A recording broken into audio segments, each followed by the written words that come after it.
Welcome to On the Corner of Main Street, presented by Plaza Hotel and Casino in downtown Las Vegas.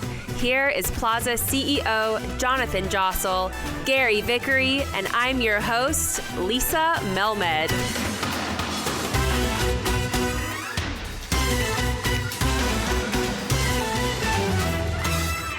Welcome to On the Corner of Main Street. Hello, Jonathan. How are you? Hi, Lise. What a busy time we've had. Where's Gary? Gary is the busiest one of all. Uh-oh. It seems. I don't know where Gary Doesn't he have a hotel to run? He does. He has been busy. We had the busiest month we've ever had in October and carrying on into November. So, yes, that's where Gary is. He's busy doing real things. Goodness gracious. And we've had a very busy time here. We just finished Las Vegas Days rodeo. It was incredible. What a great job you guys did. What a great job. You, Natasha, Michelle. What a team we have. It literally was their first rodeo. Mm-hmm. And Las Vegas Days went off very successfully, over 3,000 people a day. Yep. My son did mutton busting. What's mutton busting? Mutton busting apparently is what they do in the Western lifestyle, where a 5 to 7-year-old child holds onto the hair of a sheep while it runs in as fast as it can. And my son was not cut out for that and fell off right away. You're supposed to stay on for 8 seconds. I don't know, until the sheep gets to like the mother sheep. Something like that. Your son did a great job. He did a great. I was just proud that he had the conviction to get on the sheep. I mean, he was scared in the first moment. Yeah. So he got on the sheep and he was disappointed it wasn't as fun as he expected it was going to be. But he literally didn't make it out the chute. So I said maybe if you'd stayed on. Well, he had like interference. Right. Yeah. It wasn't. It was a bad experience. Anyway. Shame. Then there was the rodeo, and the rodeo was tremendous. The rodeo was amazing. And the crowd was great, and really just makes me think more and more what a wonderful model they have at the South Point, and how great it would be to have more equestrian events downtown. Mm-hmm. There's a lot of events downtown coming to town. We went to the F1 launch party at Caesars. Yes, we did. That was unbelievable. The killers killed it. As they always do. Yeah. I mean, it's tough because they're like now it feels like they're at the opening of every envelope, but at the same time, it is the Grand Prix it is the grand opening of the Grand Prix for F1, and who else would you want besides the killers? Yeah. I mean, they are the best, and it was incredible. The drone show gave you and I some food for thought. Yep. Fireworks, projection mapping, killers. It was spectacular. What a great job Caesars did. Will there be a $1 million suite here at the Plaza on F1 weekend? Like there will We're working on some at packages. We're working on some packages. For that, you might own a piece of the Plaza.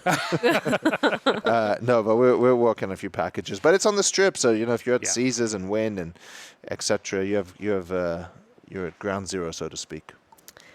And then also an incredible thing coming to downtown, to the Greyhound bus station, is a new art exhibit. You missed that I won the pickleball open at the Plaza last week. That was next on my list. Oh, okay, good. Yes, congratulations on winning the pickleball. Thank you. Charity 3 in a row. Plaza. Shout out to James McGee, my partner. We have opened an art gallery as of this recording. Yes. And it is incredible. We've always believed in sort of the power of art and what it can do for a downtown community, but our ownership group, Tamara's, and our chairman, Poya Zavladovich, had this idea. They bought a lady called Stefania Bortolami, who's the Bortolami Art Gallery out here from New York, and they brought with them 3 incredible artists. We should put links to all of their works on the episode if we can. I say that like it's so easy, but we've never done links on an episode. I've heard someone else say that on a podcast, and it sounded really good. Sounds good. We should put links to those. We can do that, right, Rich? Oh, of course we can. And anyway, it's an incredible show. The artwork is way above my budget, and very, very cool, though. Very cool. The reception it's getting on social media, the amount of people coming downtown to see it, and maybe it's a sign of things to come in the future. Definitely not what I imagine as the long-term use for the Greyhound bus station, but short-term, it's a wonderful use. How cool. Well, today's guest is from the Wynn, and before we start with her, I would love to define something that you both kept mentioning, which is EBITDA. What does that mean? It's earnings before income, tax, depreciation, or amortization. for the sake of the listener, if you hear EBITDA, it also means profit Perfect. in Thank this you. context. Today we are joined by a legend. She is one of the first female experienced casino operators, and she was formerly president of 7 Las Vegas Strip integrated resorts. Welcome to On the Corner of Main Street, Marilyn Spiegel. Hi, thank you. Pleasure to be here. Hi, Marilyn. Thank you. Thank you for joining us here in downtown Las Vegas. You were never a president of a casino in downtown Las Vegas, always on the Strip. So we're excited to hear your perspective on Las Vegas today and see where we go with you. But thank you very much for taking the time to join us and share a little bit of your insight. My pleasure. It's nice to see you again. It's been a little while. It has. Thank you. Have you been to Oscars before? I have never been to Oscars. Uh-oh. I know, and I'm going to have to do that. We're going to have to change it. Well, it doesn't feel very Oscars today right now. We're sitting here. It's not open, obviously, but we will have to get you down here to join us with Tom. I look forward to that. Thank you. Tell us where you're from and how did you end up in Las Vegas? We could take the entire podcast trying to do that. I was born in Ohio, and when I was in high school, my dad was transferred to Salt Lake City. I went to an all-girl Catholic school in Salt Lake City, so at the time I was transferred, it was a different kind of culture, very conservative in Salt Lake. Went to the University of Utah, proud running Ute. Have a bachelor's in marketing, a master's in education. I taught supervision and fashion merchandising, and I went away to get my doctorate in marketing at ASU. And your hometown, Arizona. Yeah. Oh, you too? No, I'm from there, though. All right. I grew up Double. Okay. 20 minutes away. And then I was headhunted away in middle of my doctorate program to lead a training program for an associated dry goods department store, and loved being in retail. And so I was headhunted away from Denver to end up being in New York City, and worked for a department store. And those people who listen to this podcast who love New York, I love New York when I visit. It was hard to live in New York. And so my husband and 3-week-old daughter and I decided to move to Las Vegas because we had family close. And in case I ever wanted to go back into the business again, of any business, I had no idea it'd be casino. I figured maybe there was something I could do. Retail. Hold on a second. What department store were you at? So I was at A&S on Fulton Street Mall. Do you know it? I do not. Oh, No. Fulton Street Mall. I mean, so I was at the Denver Dry Goods and then A&S in New York. And A&S was a very successful store. Okay. Is it still there today? It is not. It's part of now Macy's. The place is still there. They Okay. have a little plaque on the wall. But we moved to Las Vegas. Why? And what year was this? This was 1987, December 29th. 1987. My daughter was 5 weeks old. Oh my gosh. And I was going to be a stay-at-home mom because I waited quite the while to have a child. Okay. And, Las Vegas is a lonely town if you don't work in 1987. And so, what was the population? it was small. I think Yeah. there was like 400,000 people. I mean, before the Mirage, before a lot of things, right? Yeah. And so by the time I didn't work for about 6 months, and I answered an ad in the newspaper to be the training manager of the Holiday Casino, which for those people today don't know where it is. It's the former Harrah's. And so Harrah's is the successor. And that was 1988, June 4th, 1988. And I became the training manager. And I was so excited. And so I'm born in Youngstown, Ohio. Youngstown, Ohio has quite the Cleveland, Youngstown mob history. Okay. And to her dying day, my mom would say, they were watching you. And I kept saying, who are they? And so obviously I never met whoever was supposed to be watching me. And so I started at the Holiday Casino, and In training. which I is started- today is HR. Yes, I was the training manager, and then after 4 weeks, they made me the employment manager. And then after 9 months, there was a big harassment claim in the cage. And so here's a person who's never had any real casino business. I can teach you how to manage large groups of people, but I cannot really understand, all the credit, everything else. But they knew I had an HR background, and they thought that was the most important thing ever. And so at the time, they sent me to be the cashier manager. So let me... Wow, just with your HR background, they Yeah. threw you into the cage. They did. And it's called the cage for a reason, right? Right, yeah. So the Holiday Casino cage, which is probably the same place as the Harrah's cage is today, is down in the basement. And, there's soft count and hard count at the time. It was all coin and people wear jumpsuits, and they still do that. But the sewer smell was pretty bad, okay? But that being said, I went down in the cage, and I kept having to remember, because I had a degree in marketing, and so I had a lot of accounting classes, that, debits are downers, credits are parties, okay? So as that was the key on which side of the ledger I was on. And, we also had a Reg 6A violation. That's the time we had Reg 6A. And What is Reg 6A? Reg 6A was the cash handling regulations by the Nevada Gaming Board to ensure that there was not money laundering, because obviously those the casinos in Nevada have to be run with the utmost of integrity, and money laundering, for whatever reason, mostly illegal, you wanted to eliminate. It's frowned upon. Right? And so we cleaned up the cash handling problems, and I got the department, I guess, back on track. And after about 9 months, a friend of mine who ran the slot department came and said, "Look, you need to get out of here, or else you're going to die in the cage." Oh, no. And I said, "Well, I can't be. I don't want to die in the cage, and I'm pretty young." So I went back and I moved back into human resources. Do you mind me asking, how old were you back then in the cage? I was 36. Okay. Yeah. Wow. And so that being said, I then started running all the human resources departments, first for the property, then for the region, and then for the state. But what you learn in the cage is so important, to because everything, yeah. follow the money, right?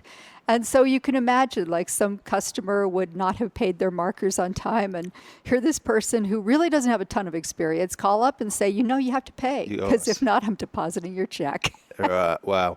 But just before we move on to your career part, like, why Vegas? What did you hear about Vegas back, I guess, in 1987, you said? 1987. My family and my husband's family were both in Salt Lake. As I said, my family was transferred there, and he had grown up there. And so we thought we were close enough to family.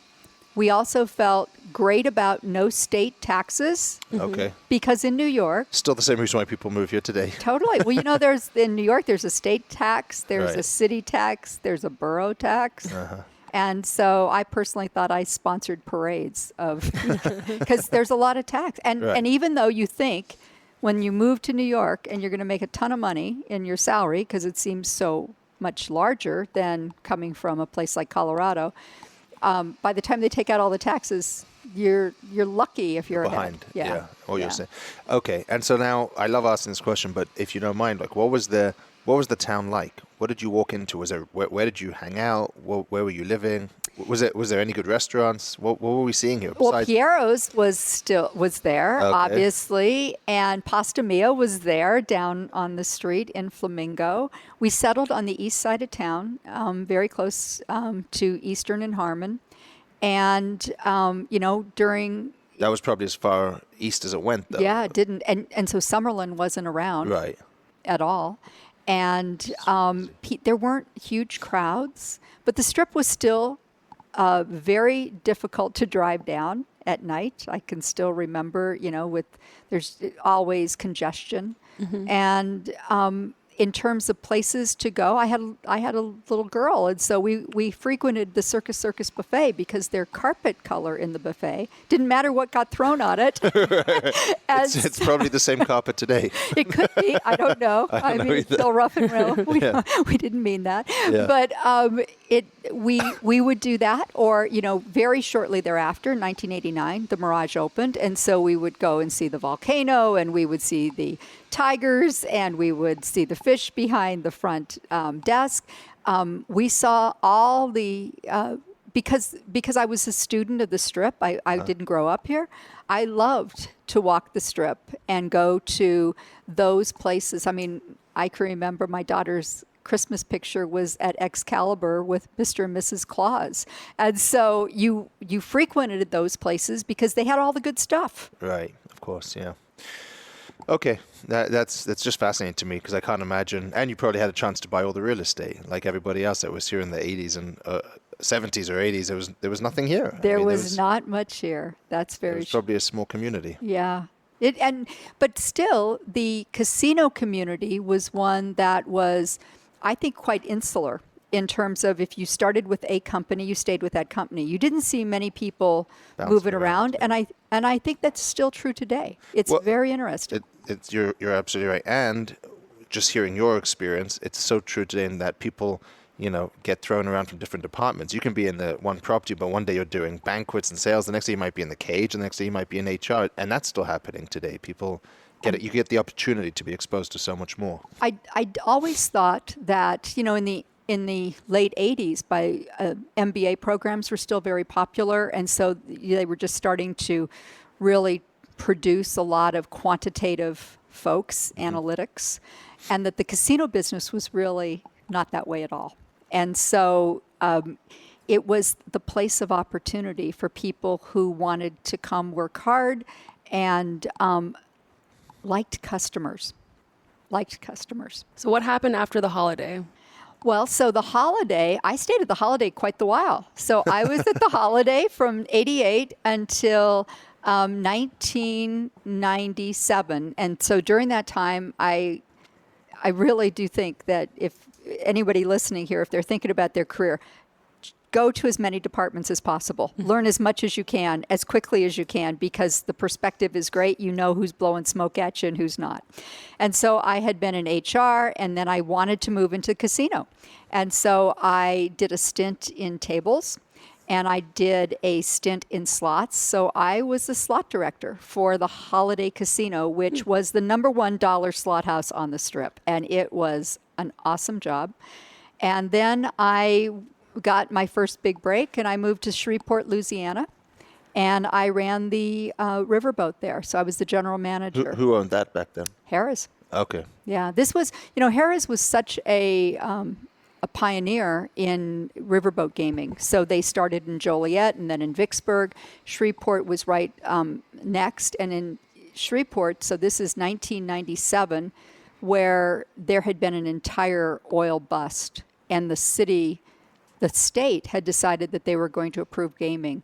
And there was such a need for government money and so many people in need that they decided to legalize casinos. And so this little boat that we had was only 1,200 slot positions and about 45, 50 tables. And, back then at the time, it could do 60 million in EBITDA. Wow. And it would be unbelievable the way it would crank. It had a buffet and a very small steakhouse. And it was, It's still there today, though. It is. Yeah. It's owned by a different company. But, in Louisiana, unless you were the land-based casino that was approved in New Orleans, Louisianans believed that you should only gamble on water. I don't know why, but that was the deal. Wow. And when you were here, before you went to Louisiana, did you ever get to come downtown at all? Did you ever see any of these places? Or that was like right in the time when it wasn't it was really declining downtown, shall we say, in the 90s. But my husband enjoyed those shrimp cocktails. Okay. At those $1.99 at the Golden Gate when it was around. So yes, and because we lived in Salt Lake and my family liked to come to Las Vegas. I mean, we would come and we'd stay at the Westward Westward Westward, Ho. yep. And there was the champagne fountain. And, right by lots of fun today, I think, right? Mm-hmm. And so, and downtown was, we would always take a tour because you could get the biggest sandwiches for the smallest price. Yeah. And people always want to know why we don't bring back the $1.99 shrimp cocktail and everything else. Well, the world's changed a little bit since It sure since then, has. since they were offering that food. Yes. It's come a bit of a way. And what was life like living on a boat in Louisiana? Not literally living there, but spending your time there. Louisiana was such a great experience because I had been in HR and then in gaming. But to have all the finance and the marketing reporting up to me was a big deal. And so I can tell you I started in mid-August. And so it's like one of my first weekends. It's Friday night and I'm ready for it. And I'm down there and it's like 8 o'clock and there is no one on the boat. And so finally I thought, holy smokes, what happened here? Maybe they heard I was now taking over from someone who was very beloved. And I asked somebody, why is there nobody here? And they said, Miss Marilyn, you must know about Friday Night Lights. And I'm like, what? And they said, well, they have to watch all the high school football games before they're allowed to come across the border. And so at about 10:30, like the boat would fill up because people from Texas would come. And gosh, you got to love those Texans. They like to gamble and we were the closest option for them. And it was great. It was a wonderful time. The people in Louisiana, people born in the South, raised in the South, are so cordial and hospitable. And so I loved the culture. I was there for 19 months and my daughter hated living there because she was born and raised in Las Vegas, really not born, but raised in Las Vegas. So I was transferred back. And when I came back, I ran human resources for the full company. So we had about 85,000 employees for Harrah's Entertainment. And so I took over, I think, in 1999.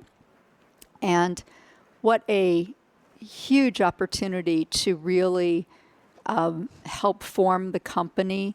And I do believe if you're the chief HR officer, you're a bit of the conscience of the company whenever the company could jump the track. And, with Harrah's, it was Phil Satry who was CEO at the time. And so a person of great integrity. And it was just a pleasure to be there with him. And so we integrated Players Casinos into the Harrah's fold. Showboat was integrated into the Harrah's fold. And so Harrah's was on a huge growth trajectory. Was that at a corporate level then? Yes. So did they have a separate office for that, or were you still working at one of the casinos? No, totally corporate level. As a matter of fact, the office is still out there off by the airport. Oh, okay. I know what you mean. Yeah. And were you there, and not to go forward a few years, but when the Apollo takeover, or did you leave before that? I was there for the Apollo takeover, but I was the Apollo takeover. It makes it sound like it's the nuclear bomb. But in some ways it was. In some ways it was a nuclear bomb, right? But yes, I was. So Apollo took over in 2008. Right. And so I ran HR from 1999 until I moved to the Strip in January of 2004. And so I had 4 years in HR and felt great about the work we did there. But I believe you have like a little bag of tricks. And if you like to just put the same stuff in your bag of tricks, that's good. But I get pretty bored with that. And so I wanted to do something different. And there was an opportunity to lead one of the properties on the Strip. And I said, I want to do that. Okay. Which one was that? Harrah's and the Rio. Harrah's believed at that time that if all general managers, presidents, whatever you want to call the head guy, is they could run more than one. So Yeah, exactly. for a lot of reasons. Right. And so that was the position. And so 2004, I started running Harrah's and the Rio. The Rio was the place to be back in 2004. It was, but the Rio, we had the Voodoo Lounge. I used to go to the Voodoo Lounge in 2005. Carnival World Buffet. Yeah. I mean, we could serve 7,500 people in that Carnival World Buffet. So you left HR and went into operations at Yes. that point. Wow. Was it an easy transition? I think HR is a great background actually for that. HR, if people are thinking about how do I want to run a casino, what should I do? I think HR is an awesome background because you have the ability to really lead large teams of people, and your goal is to get discretionary effort from each of them, and so that there's great service that's provided. What is discretionary effort? Discretionary effort, Jonathan, I bet you use discretionary effort every day when you come in. So as we all know, if you have a good supervisor, they're going to tell you what's expected, and that's your performance expectation. And a great supervisor is going to have created a climate and a culture that you want to go above and beyond every single day. I've never heard it put like that, though. I've never heard discretionary effort used. Oh, you haven't? Never heard but I love that. I know exactly what you're talking about. Yeah. It's like somebody who comes in and leaves it on the field every day. Where's your discretionary effort, Lisa? Back pocket. That's a nice way to put it, discretionary effort. Yeah. We have a great culture of discretionary effort here, I must say. I bet. Now that you put it, I guess I was trying to find the word to describe it. Okay, yeah, I agree. So it was an easy transition for you to jump into operations? Well, I do think there were always interesting times. You'd have a huge gambler, or you'd have somebody who comes in and pushes the envelope. I mean, we would not necessarily have had that. I didn't have that necessarily in Shreveport. And so you learned every day. It was just amazing. But what was so wonderful is because I had HR skills, if you weren't right on my team, either you had to get right or you had to do something different, because there's so many gifts people have, but sometimes someone doesn't have the gifts for that particular job and you have to move them into a different job. And so I felt great about having a work team that was just, they left it on the field every day. And we had huge success. Bonus day, you always wanted to be in Las Vegas and you wanted to be on our team. Right. And were those properties successful? Because usually when they put someone over two, don't they try to find them like next to each other? But those two are not near each other. So you were driving back and forth. I was. I know how to get between the Rio and Harrah's by going the back way through that Caesars area really well.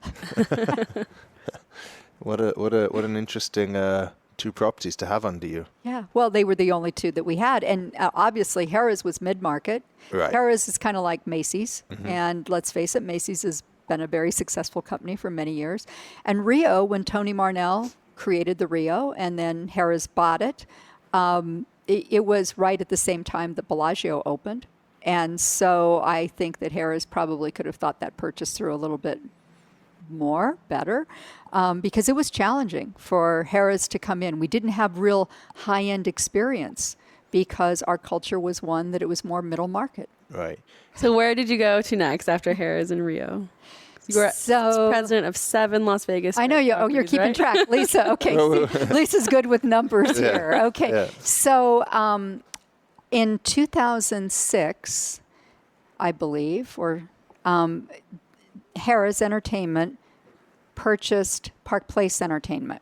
Okay. And Park Place Entertainment, excuse me, was one that owned the Flamingo, and they owned Caesars, and they owned Paris, and they owned Bally's. And so I worked for a guy by the name of Tom Jenkin, who came over and he had lunch with me, and he said, you know what? I think Paris, now this is probably a little sexist, needs a female's touch. And I thought to myself, well, maybe. And so I then moved to run Rio and Paris and Bally's. Wow. So it was interesting to do that, because when you think about a culture that has been created, this was new. And of course, Caesars Entertainment or Caesars Palace had its own challenges because, I mean, everyone knows the history and the culture at Caesars Palace. It's a great property. And so Bally's was a long-term property. Paris was opened not long after Bellagio. And rather new, and it was cool. And it had an Eiffel Tower that's 1/3 the exact replica of the real tower. And I will say those cobblestone floors really hurt when you're walking on walking in heels. Heels. Yes. And so it was great to have the chance to see another company's culture and to ensure that we would be Oh, consistent. because that was Park Place. It was Park Place's And culture. Tony Santo was there when you did that? Yes, he left. Yes. Tony was here with. I worked under Tony for many years. Oh, wow. I learned a lot about the business from Tony during those years. But I remember he always would talk about Park Place. But then Yes. it became Caesars. It Which merged became into- Caesars, yes. Yeah. But so Tony left, and then there was an interim guy, and then I came in from Park Place. And Okay. so it was a great property. It was really nice that I could just walk between the two of them, and I didn't have to drive between them. And so you think about what are the advantages of Bally's. I mean, Bally's had the show with the showgirls, and it was fabulous. And so Jubilee had one of the longest runs. We had some of the highest workers' comp claims ever known From the show? because of the number of how hard it was for these girls with these enormous, heavy headdresses to have to rush down the stairs. And somebody told me there were like 272 stairs, and they would have to count the steps so that they didn't miss one, change, get back up on the stage. boy. So, when you think about, well, why are our workers' comp claims so much? Maybe we should move the dressing room.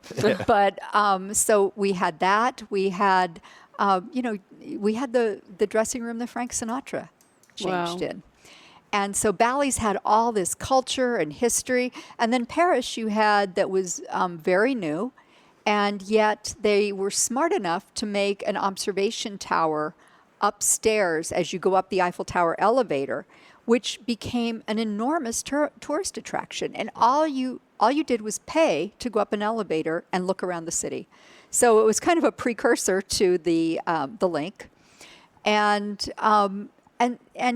it was great. We had a theater that we were trying to put in something new. We brought in the producers with Mel Brooks. The Jewish humor didn't play all that great here in Las Vegas. Right. And so it didn't stay on that long. And actually there was just something in the paper the other day about the Paris theater, what is it, doomed because it hasn't had any of these super long runs. And it was a great little theater. I Right. mean, so... Well, but shows us. I mean, actually, speaking of shows, I just went to the new show at the Wynn last week. Yes. But shows are so tough in this town now. It's just changed. I hope you like the new show. It was extremely impressive. It yeah. is a sensory overload Sensory experience. overload. A lot going on over there. Lots going on. Yeah, and yeah. lovely, beautiful. Yes. Really beautiful.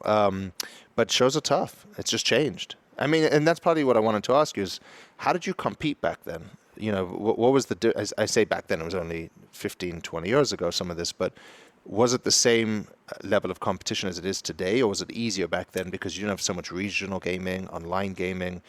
I remember hearing from Tony, like, you opened the doors and you said 60 million in Shreveport, but I think on the Strip, Oh, yeah. you were doing X just the day you open your doors. You didn't have to be that creative or outstanding. But perhaps you made large money. There was large EBITDA goals on the Strip, and we made those goals. We had 17 million people walk past our door at Paris every year. Right. And so the secret sauce for Harrah's and Caesars is their database program. I mean, we would be remiss to not say Total Rewards, which was the mother of all fabulous loyalty programs borrowed a bit from Amex and the airlines. It was the foundation. It was the mothership. It was. And so people from the hinterlands would come and they would stay. And at that point in time, there was a very good segmentation strategy. So we filled up just like you fill up down here at the plaza. So you have your convention base, which you have to lay in early because you want to figure out what the rates are. And then you're going to be mailing to your direct mail customers, and you'll have your tour and travel group come in. And, you really are dealing with your database. And so therefore, the harder properties like the Rio, it's pretty tough when you're not on the Strip and you don't have the passersby. Right. And so every once in a while you think about, the reason for a loyalty program is that you get rewards. But in the old days in Las Vegas, you didn't have to, the casinos didn't pay rewards because there were no loyalty programs. There were no cards. There was Right. no tracking. And so, so it was free business. Do you credit Gary Loveman with that? Was he the one who created that, or No, I credit Phil Satry for that. I do think that Phil and John Bauschy, who ran IT, created that before Gary Loveman joined the company. So Gary came to the company in 1999, and he was COO of the company, and then he became the CEO, obviously. And he certainly is a brilliant guy when it comes to analytics and expanded that marketing. But Phil and John Bauschy, I think, really understood that people, if they have a loyalty card in the additional properties where there's distribution, that if you can encourage them to come because, we would say, if you play golf courses and you're a good golfer, wouldn't you want to play St. Andrews? And yes, of course. So if you're a good gambler or you fancy yourself to be one, wouldn't you want to play in Las Vegas? And so offering those kinds of trips and being able to encourage additional play because of that was huge. Any fear, though, that it changed the industry to become too analytical and less people-oriented and just a system-based thing? Well, that's certainly what Steve Wynn would say. Okay.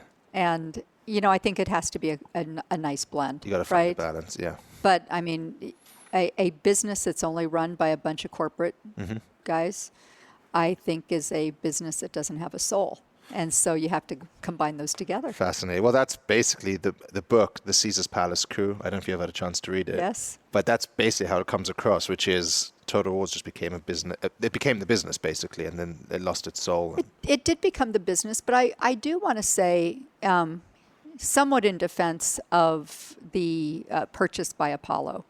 And I was an operator. So Apollo buys in 2008. The jaws of the financial recession were already starting to close. Yeah. And yet they went through with their sale.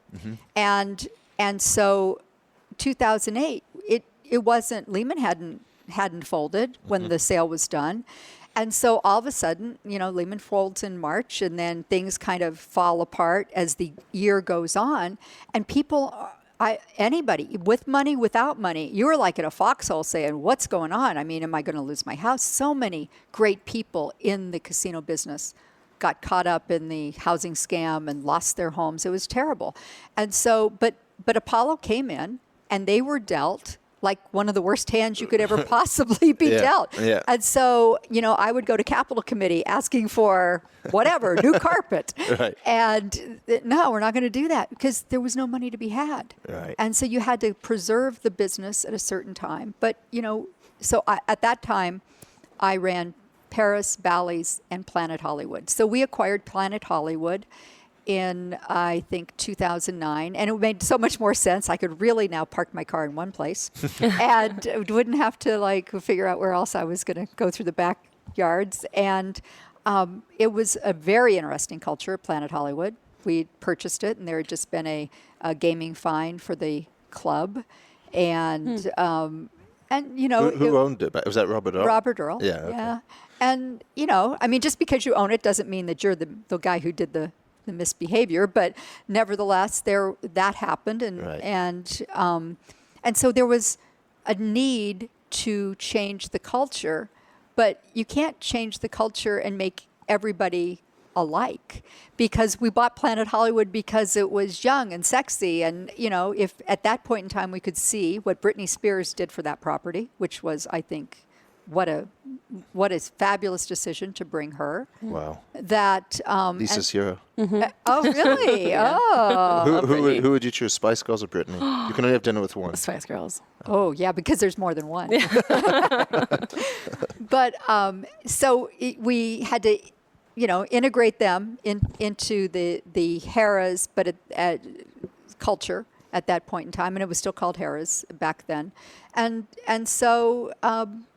It was hard going during that recession time. We moved from, I had 12,000 employees, Paris, Bally's, and Planet Hollywood. By the time I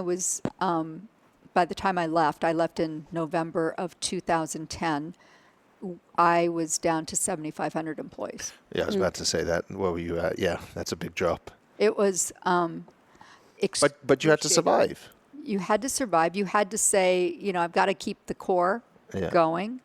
And you had to make really hard decisions. And you knew, if you have any form of compassion, those days were terrible. Yeah.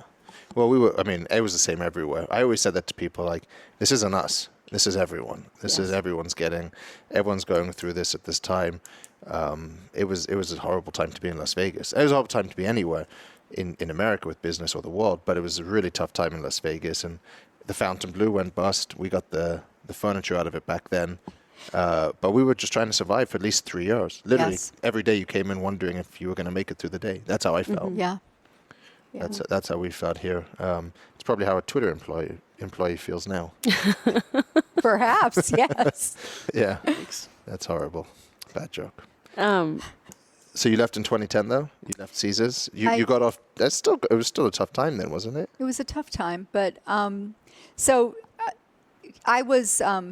had remarried in 2008, and I wasn't having a whole bunch of fun laying off employees every day and figuring out how I was going to cut this and cut that. I mean, it's not very fun. You love to grow revenue. You don't want to really, focus on expense. And so my new husband knew Steve Wynn pretty well, and we went on a trip with him. And at the end of the trip, he asked me if I would join him. Well, where'd you guys go? Around the world. Oh. Okay.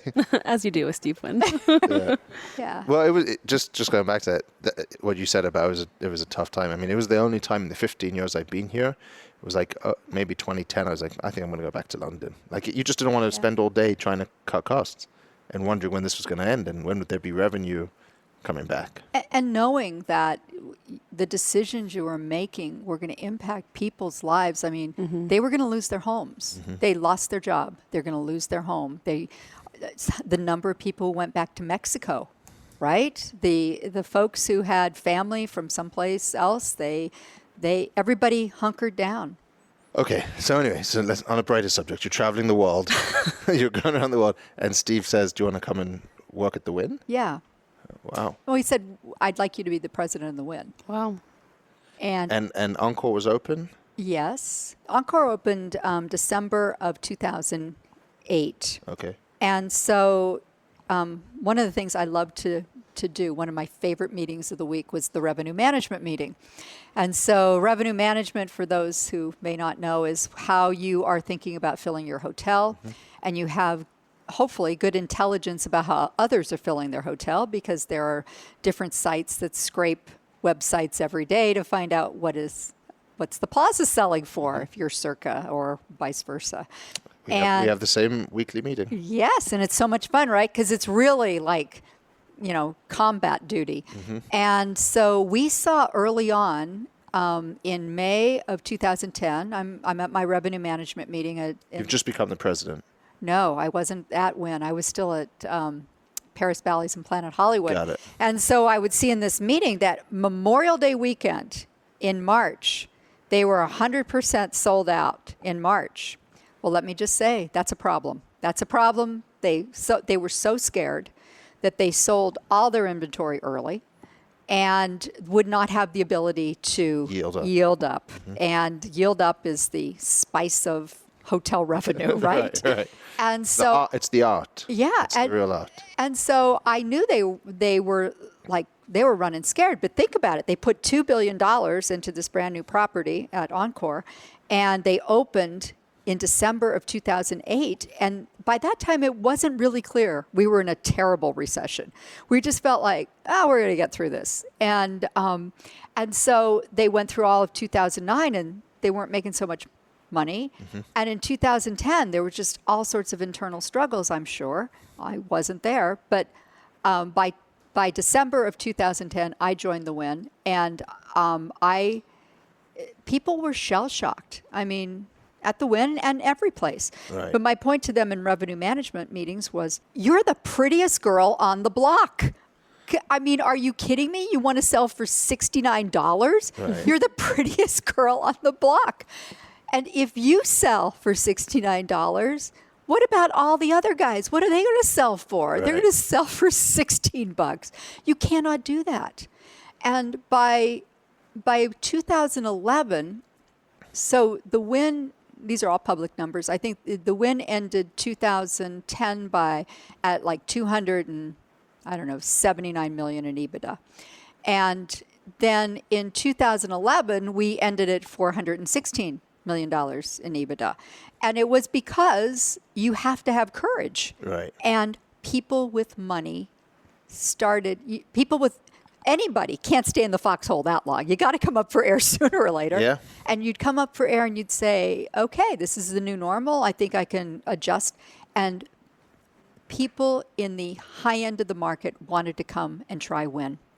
And so we became much more successful, really, on the backs of the hotel, and likewise in convention business. Right. I would say... And we have to thank you, because the trickle-down effect, especially back then, we were much less in control of our price. We just fluctuated with the market. I think downtown's got its own market now, but 10 years ago, we were like, please, can you raise your rates on the Strip? Exactly. I mean, please. It's really terrible. We were at $16, like you said. So we did that, and it was great. I mean, conventions eventually came back. I mean, and so that was 2010.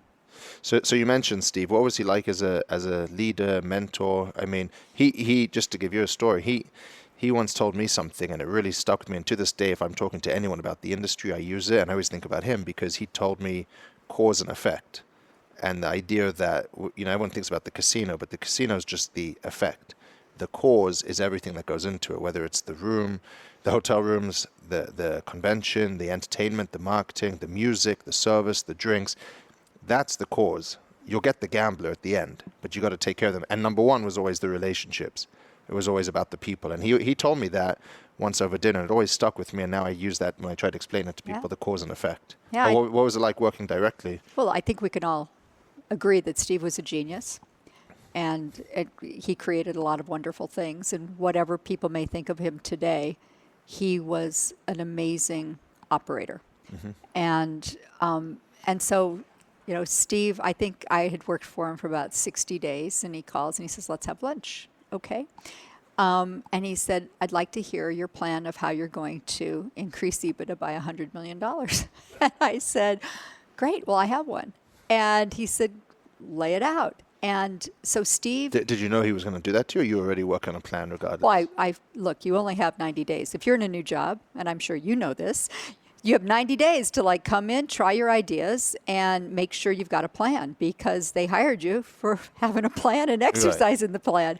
And so I didn't know it, but I did have a plan. But it was having the experience at Harrah's and having so many different markets and understanding marketing and understanding who was below the Wynn was just so helpful, because the Wynn had so much to offer. The best product, the best service, the number of employees who have started at the Wynn and who are still there today is probably higher than any other casino, because people don't want to leave. And so the culture is rich with 5-star service. And so, when we think about Encore and Wynn, 2 casinos, we've now got all 7, Lisa, and 2 casinos, but they both had separate management teams.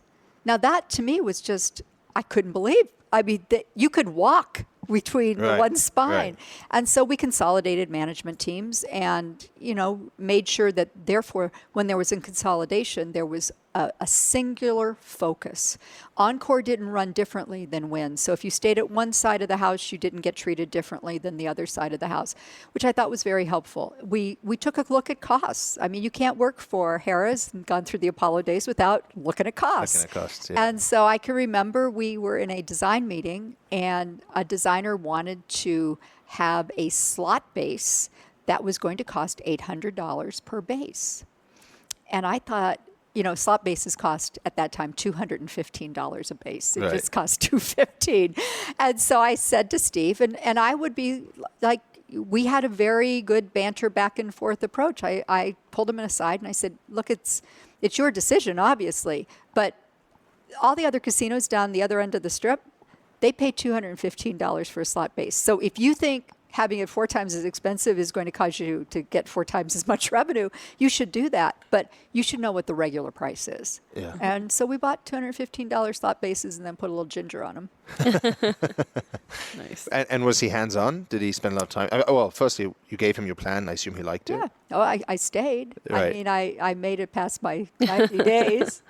And so, yeah, I mean, Steve was, he would call, and typically it'd be a Friday afternoon, and I'd go into the office, and we would talk about the business, and we talk about slot revenue. I mean, I'm really ecstatic about what the Wynn does in slot revenue today, because Harrah's, we used to have a slogan that slots are us at Harrah's, and at the Wynn, tables led the day. And of course, that's because of the Chinese gambler that was so helpful in propelling those table games revenues to be so high.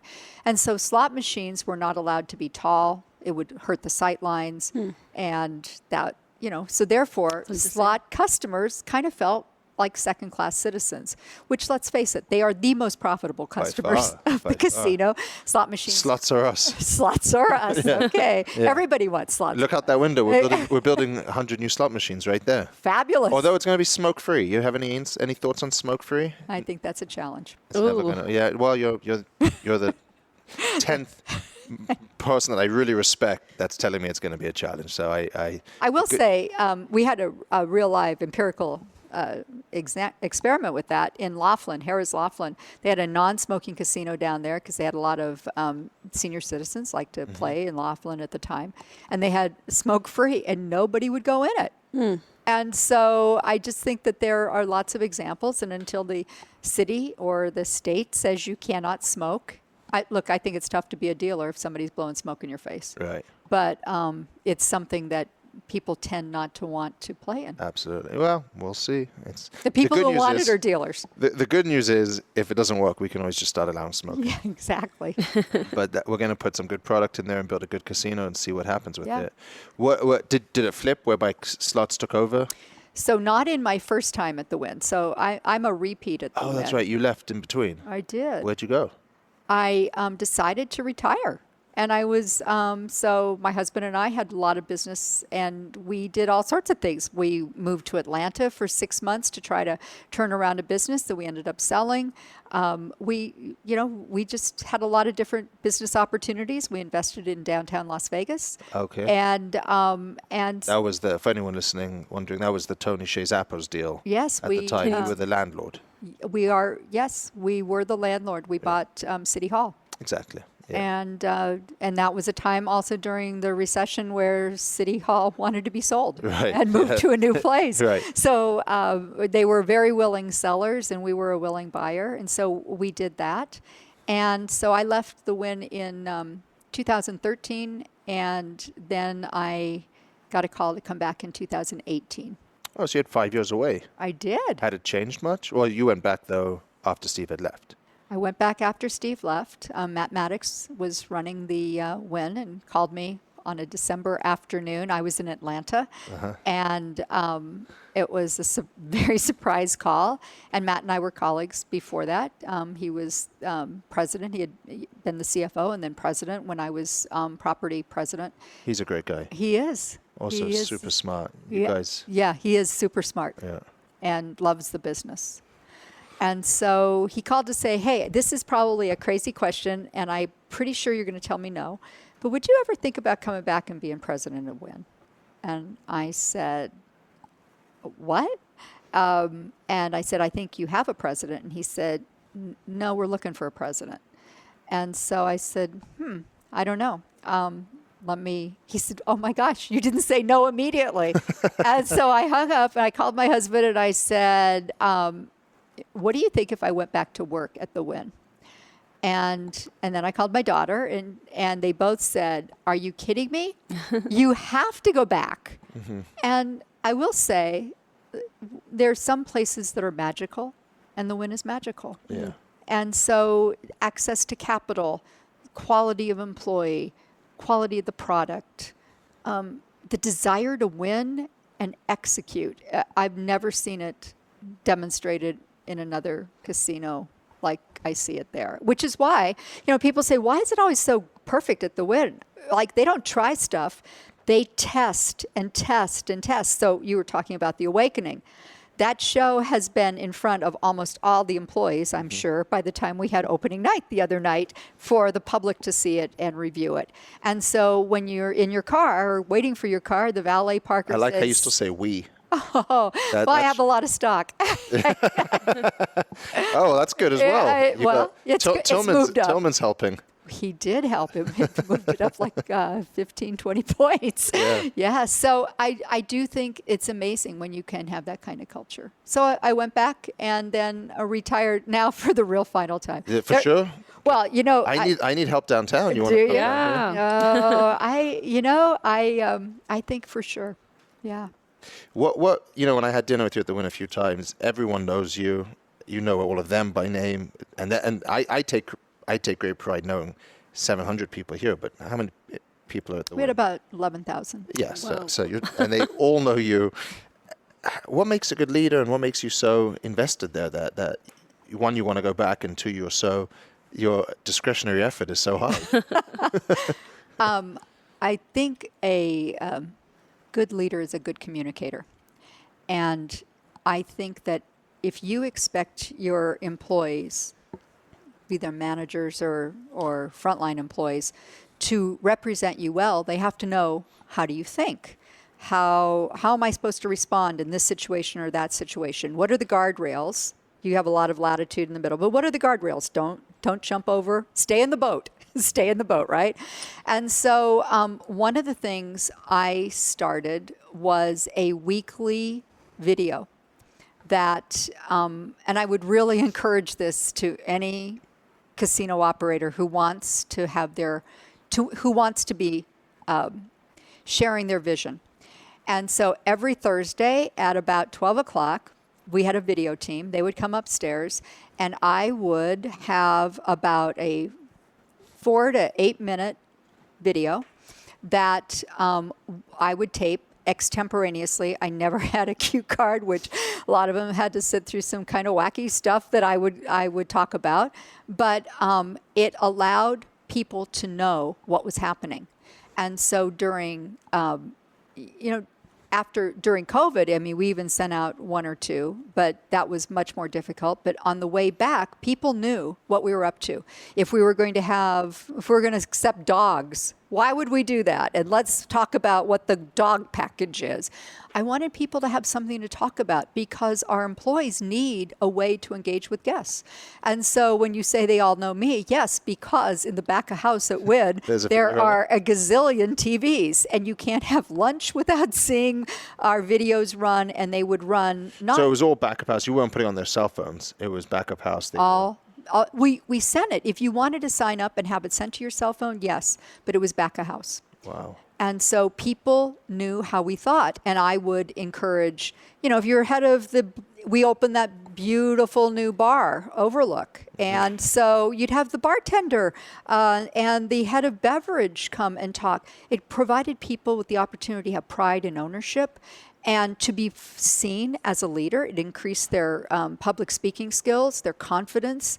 So it was an easy way to make a change in the culture. And did you leave before COVID or just after COVID? Oh, no. I left after COVID. So I endured COVID. So you steered the ship through that. I have to give a real shout out to Steve Whiteman. So Steve was my COO, and I was the president, and I stayed home.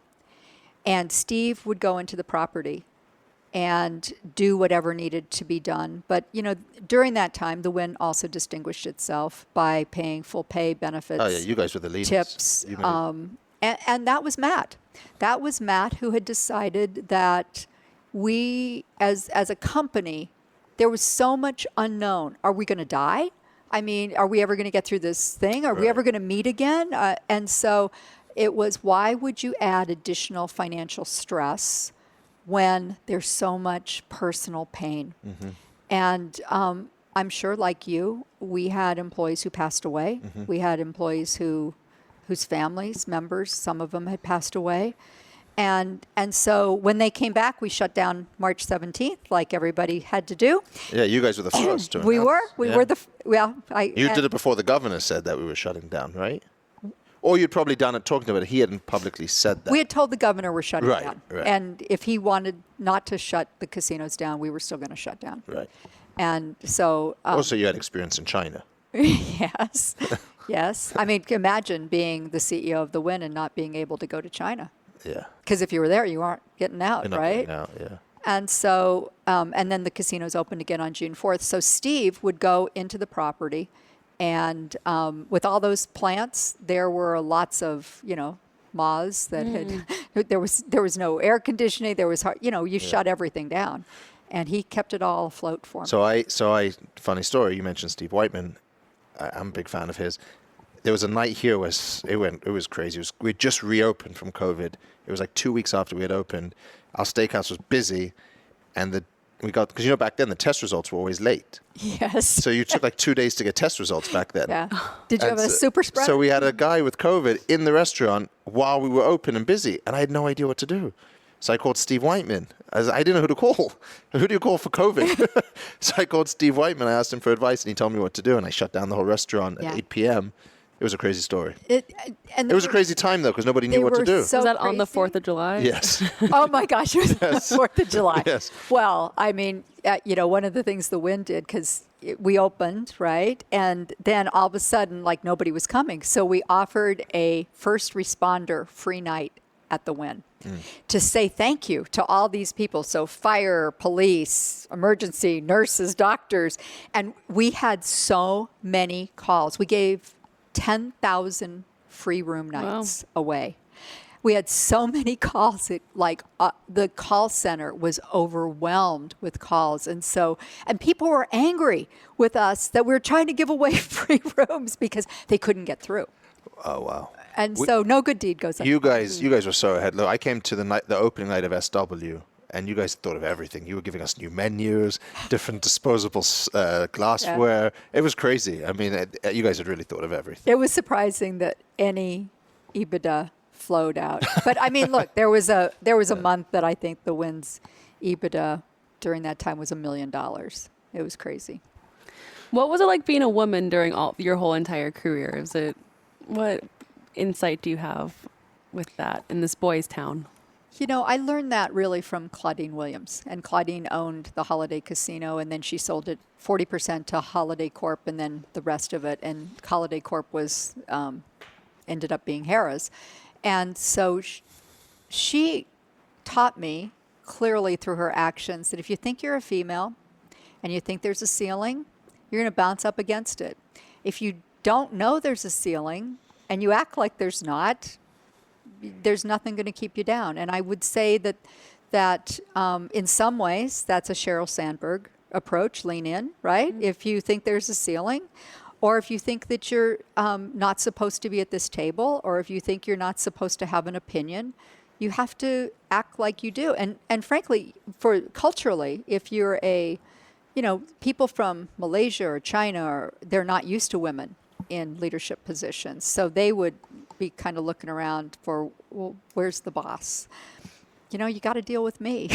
So, but it was, I do think that's the best answer. And and then if you work for somebody who doesn't like your opinion, find somebody else, because in this day and age, talent is so hard to find that you don't have to put up with that.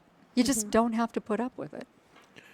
Do you that's something that you have to teach, though. And I don't think that's just for females. It's men as well, just learning confidence, how to hold yourself at a table of people that you might be intimidated with or feel perhaps that you're selling yourself short at, but it's learning that confidence, which happens over time. I do think that emotional intelligence is the secret sauce of being a great leader, and that comes from confidence. Yeah. Where do you think the industry's headed? What's new? I know we have to wrap up. Rich keeps looking at me. And you probably have other better things to do than sit with us on the podcast, so I appreciate you, Marilyn. Yeah. But where do you think the town's headed? Only up. I mean, think about what's happened with this sports phase that we're in right now. So first you have the gaming, piece that's founded 1932, right? And then you have all the convention stuff that shows up with Sheldon when he rearranged the whole city in terms of thinking about convention space should be more than 3,000 square feet. And now you're in the midst of a sports entertainment revolution, that all the greatest and most wonderful things are happening on a sports field here. And contrary to the success of the Raiders this season, a city really is defined by professional football, I think. And it's the one that has the most, that's what sings in the sports book. Yeah. And so I think that's where the city's going. And I think it's going to be pretty fabulous. Formula One, my goodness. I mean, you're selling, the only concern is how high. Trees don't grow to heaven. So how high can you sell a hotel package for? Because before people say, that's crazy and I'm not going to do that. Do you think there should be a limit on that? Like how high you can sell a hotel room? It's only the limit is how much is someone willing to pay. Well, maybe because the true fan gets priced out of the experience. I think that might be the... Well, I do think that the true fan, you're going to take care of your gaming folks no matter what, and they are your true loyal customers. Convention customers come and go, depending upon where the convention's going to be. Are you saying it's because the Wynn just announced their $1 million package? I haven't seen their $1 million. What is it? Some like VIP access to the F1 track, rooms. I don't know. I didn't read the details. I saw the headline is a $1 million Well, only a part of the Wynn even looks over the course, and it's not that many rooms. Yeah. I mean, you want to be at MGM or Caesars. To do or that. Cosmo, right. Or Cosmo. Which is MGM now. So, yeah, exactly. Yeah, I agree. The sports, I think there's the sports, and I also think if you look at the boom that we're experiencing as a city right now, it's this idea that Vegas is selling fun. And in this climate, in the world today, and in America today, people need escapism and fun. And we're selling that. And there's no supply and demand. I mean, the Convention and Visitors Bureau under Steve Hill, I had the chance to be on that board. Steve was on our podcast. Yeah, and he's been a great leader in terms of bringing these new creative things. And, in the past, somebody may have looked and said, oh, whoa, that is way too expensive for us. And if it's a big enough, spectacular thing, and they've proven people are going to come.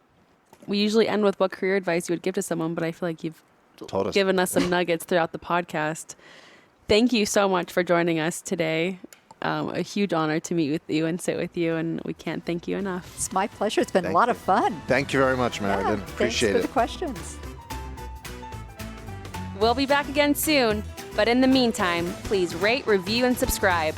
Tell your friends about On the Corner of Main Street, and of course, follow us on social. On Twitter and Instagram, it's @PlazaPod, and on Facebook, find us at Plaza Podcast. Or go right to the top and tweet Jonathan @JonathanJossel. We'll see you next time from right here on the corner of Main Street.